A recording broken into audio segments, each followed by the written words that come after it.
মৃত্যুর পর কোথায় দাফন করা হবে আগেই তা বলে গিয়েছিলেন ইনকিলাব মঞ্চের মুখপাত্র শরীফ ওসমান বিন হাদি। পরিবারের সদস্যরা জানিয়েছেন, শহীদ হাদির ইচ্ছে ছিল যেন বাবার কবরের পাশে সমাহিত করা হয় তাকে। হাদির ভগ্নিপতি আমির হোসেন গণমাধ্যমকে বলেন, হাদিকে কোথায় দাফন করা হবে সে বিষয়ে এখনও সিদ্ধান্ত হয়নি। পরিবারের সবার সঙ্গে কথা বলে এ বিষয়ে সিদ্ধান্ত জানিয়ে দেয়া হবে।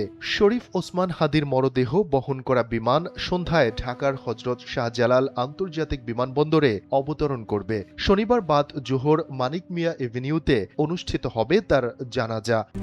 RICL TMX, যুগের পর যুগ স্থাপনা থাকে মজবুত। এদিন সারা দেশে পালন করা হবে রাষ্ট্রীয় শোক।